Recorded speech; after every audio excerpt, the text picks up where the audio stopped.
जय हिंद। स्वागत है आपका न्यूज बिहार में। चलिए देखते हैं आज के तमाम बड़ी खबरों को। पटना में 1 करोड़ की ज्वेलरी चोरी का मामला। रेल पुलिस ने 6 अपराधियों सहित 3 सोना व्यवसायी को किया गिरफ्तार। 1 करोड़ की ज्वेलरी चोरी मामले में रेल पुलिस को बड़ी सफलता मिली है। भगत की कोठी कामाख्या एक्सप्रेस में 10 नवंबर को सफर कर रहे मनोज कुमार जैन की पटना जंक्शन पर ट्रेन से चोरी हो गई 1 करोड़ की ज्वेलरी के मामले में रेल पुलिस ने 6 अपराधियों और 3 सोना व्यवसायी को गिरफ्तार किया है। 1 करोड़ की ज्वेलरी चोरी मामले में गिरफ्तार अपराधियों के पास से पुलिस ने उनके पास से 18 लाख रुपए नकद, 85 ग्राम सोना और लगभग 1 किलो 200 ग्राम के चांदी के आभूषण, 10 mobile phone, 1 bullet bike, 14 piece trolley bag, 4 air bag व आभूषण नापने वाली एक मशीन बरामद की है। पकड़े गए अपराधियों का अंतरराज्यीय गिरोह से तार जुड़ा हुआ है। मंगलवार को पटना जंक्शन पर आयोजित प्रेस कॉन्फ्रेंस में रेल डीएसपी मुख्यालय सुशांत कुमार चंचल ने यह जानकारी दी।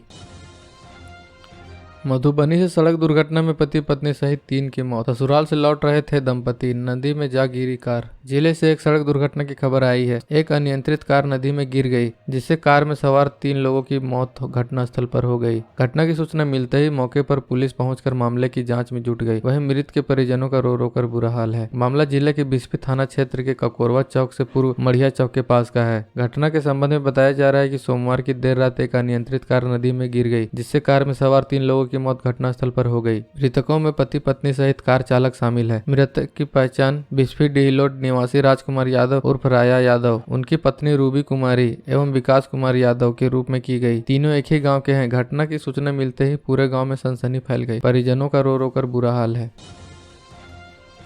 बिहार के पुलिस विभाग में 10,000 पदों पर होगी नियुक्ति। जाने कब शुरू होगी प्रक्रिया। पुलिस विभाग में खाली पदों को भरने की कवायद शुरू हो गई है। जनवरी महीने में पुलिस के विभिन्न स्तरों के 10,000 से अधिक पदों पर बहाली की प्रक्रिया शुरू हो जाएगी। मुख्यमंत्री नीतीश कुमार ने पिछले दिनों पुलिस कर्मियों की नियुक्ति पत्र देने के समय कहा था कि बिहार में प्रति 1 लाख की आबादी पर 160-170 पुलिस होनी चाहिए। ऐसे में राज्य में करीब 44,000 और पुलिस कर्मियों की जरूरत है। मुख्यमंत्री के इस टास्क पर अमल करते हुए पुलिस मुख्यालय ने सभी जिलों से रिक्तियों का ब्यौरा मांगा है। इनकी जानकारी होने के बाद रोस्टर क्लियरेंस कराकर नई नियुक्ति के लिए अधियाचना भेजी जाएगी। आधिकारिक सूत्रों के मुताबिक नए साल की शुरुआत में ही केंद्रीय चयन परिषद द्वारा सिपाही और Bihar police subordinate service commission द्वारा दरोगा के पदों पर बहाली का विज्ञापन जारी हो सकता है। रिक्त पदों की बहाली को लेकर अपर पुलिस महानिदेशक मुख्यालय जितेंद्र सिंह गंगवार ने मंगलवार को रेंज आईजी, डीआईजी और पुलिस अधीक्षकों को निर्देश भी दिए हैं।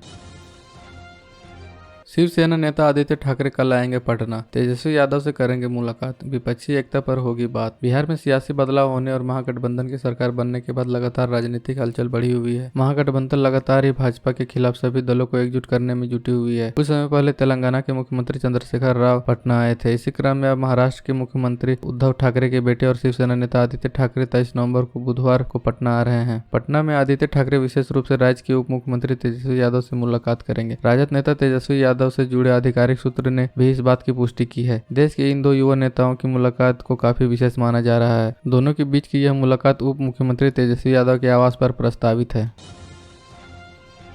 इनकम टैक्स के छापे में पता चला 100 करोड़ से अधिक का अघोषित लेन देन। 30 से अधिक ठिकानों पर पड़ी थी रेड। आयकर विभाग द्वारा पिछले दिनों सोना, हीरा और रियल एस्टेट कारोबार से जुड़े कुछ समूहों के ठिकानों पर की गई छापेमारी में 100 करोड़ रुपए के अधिक अघोषित लेन देन का पता चला है। यह छापेमारी पटना, भागलपुर, डेहरी, आनसोन, लखनऊ और दिल्ली के 30 अधिक ठिकानों पर की गई। छापे के दौरान विभाग को आयकर चोरी के कई डिजिटल और अहम दस्तावेजों के सबूत मिले हैं। सीबीडीटी द्वारा जारी बयान में कहा गया कि छापेमारी के दौरान मिले सबूत में पता चला है कि सोना और हीरा के कारोबार में जुड़े एक व्यापारिक प्रतिष्ठान ने आभूषण खरीदने में अघोषित नकदी का प्रयोग किया और साथ ही दुकान की सजावट और अचल संपत्ति खरीदने में भी नकदी का इस्तेमाल किया गया। जांच के दौरान इस प्रतिष्ठान का लगभग 12 करोड़ रुपए की अघोषित नकदी का प्रयोग करने की बात सामने आई है। प्रतिष्ठान ने इस नकदी को उपभोक्ताओं से एडवांस के तौर पर दिखाया है। छापे के दौरान स्टॉक की जाँच करने पर 12 करोड़ रुपए मूल्य की अघोषित स्टॉक का पता चला। वहीं रियल एस्टेट कारोबार में जुड़े समूह के पास से जमीन खरीदने, भवनों का निर्माण कराने में और अपार्टमेंट बेचने में अघोषित नकदी का लेन देन पता चला है। जमीन कारोबार से जुड़े ब्रोकर के यहाँ मिले सबूत से इस अघोषित लेन देन की पुष्टि होती है और यह रकम लगभग 80 करोड़ रुपए से अधिक है।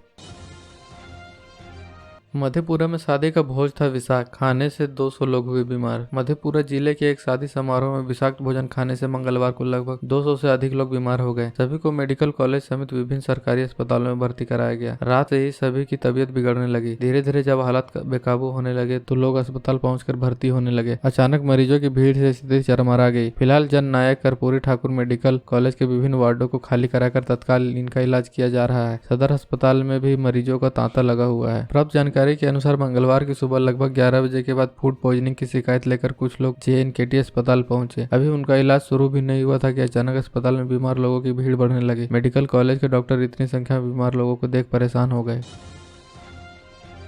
पटना पुलिस ने हत्याकांड के आरोपियों के घरों पर मारा छापा, मिली ऑस्ट्रेलिया और इंग्लैंड में बनी राइफलें। पटना जिले के सिकंदरपुर गांव में 2 दिन पूर्व गांव की विवादित जमीन विवाद में गोली लगने से हरेंद्र वर्मा नामक युवक की मौत हो गई थी। इस मामले में मंगलवार को पुलिस को बड़ी सफलता हाथ लगी है। दानापुर ASP अभिनव धीमान के नेतृत्व में मौदही गाँव निवासी आरोपित अजीत कुमार उर्फ सुपाड़ी की गिरफ्तार को लेकर घर पर छापेमारी की गई। हालांकि मौके का फायदा उठाकर हत्याकांड में शामिल कुख्यात अपराधी मुकेश सिंह एवं अजीत कुमार उर्फ सुपाड़ी फरार हो गए। वहीं पुलिस ने आरोपित की घर तलाशी के दौरान 2 विदेशी राइफल सहित 3 राइफल, करीब 325 कारतूस और 2,02,000 नगद रुपए बरामद किया है। दानापुर ASP ने बिहटा थाना में प्रेस वार्ता करते हुए जानकारी दी, जहां उन्होंने बताया कि 2 दिन पूर्व सिकंदरपुर गांव निवासी हरेंद्र वर्मा की गोली मारकर हत्या कर दी गई थी। हत्याकांड में शामिल अपराधियों की गिरफ्तारी के लिए एक विशेष टीम का गठन किया गया। टीम को सूचना मिली कि गोलीकांड के मुख्य आरोपित के गाँव में अभी भी एक घर के अंदर भारी संख्या में राइफल और कारतूस रखा है।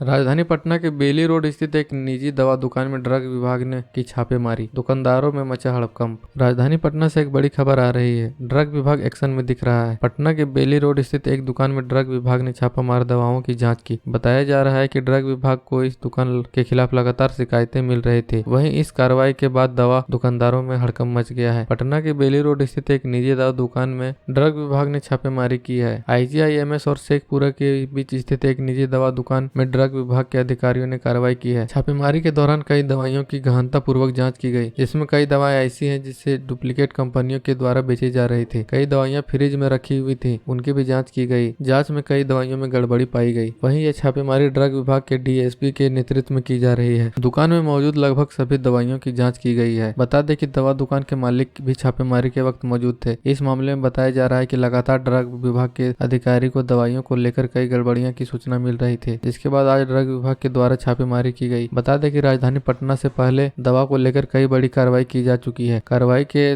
कई डुप्लीकेट दवा भी मिल चुके हैं। पटना में बराबर ड्रग विभाग को डुप्लीकेट दवा को लेकर शिकायत मिलती रहता है। इसके बाद विभाग द्वारा समय समय पर कार्रवाई भी की जाती है। ड्रग विभाग के इस कार्रवाई के बाद पटना के दवा दुकानदारों में हड़कंप मचा हुआ है।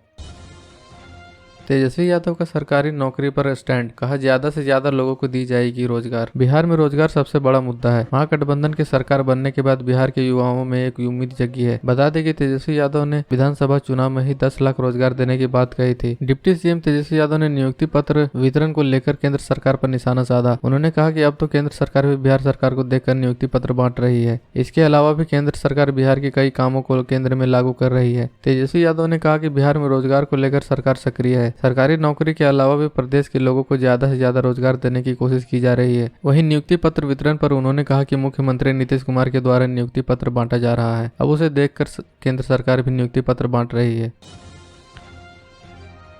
पटना में अवैध बालू ढुलाई वाले रास्तों की होगी पहचान, बालू ढोने वालों को देना होगा 400 गुना जुर्माना। बिहार में नदियों से होने वाले बालू के अवैध खनन और इसकी ढुलाई वाले रास्तों की पहचान की जाएगी। साथ ही अवैध बालू ले जाने वाले वाहनों को जब्त किया जाएगा। अवैध बालू ढोने वाले वाहन से मौजूद बालू की कीमत का 400 गुना जुर्माना वसूला जाएगा। संबंधित वाहन को जब्त कर प्राथमिकी भी दर्ज की जाएगी। खान एवं भू तत्व विभाग के मुख्य सचिव आमिर सबुहानी के निर्देश पर बालू के अवैध खनन वाले जिलों की बालू ढोई जाने वाली सड़कों को सूचीबद्ध करते हुए छापामारी अभियान चलाने का फैसला लिया है। मुख्य सचिव के स्तर पर हुई समीक्षा बैठक में यह बात सामने आई है कि पटना, सारण, भोजपुर, मधेपुरा, बांका जैसे जिलों में बालू का सर्वाधिक अवैध कारोबार हो रहा है। बालू घाटों पर कब्जा जमाए अवैध कारोबारी अंधेरे में नदियों से बालू खनन करते हैं और रातों रात बड़े ट्रक और ट्रैक्टर के माध्यम से एक जिले से दूसरे जिलों की सीमा में पहुंचा देते हैं।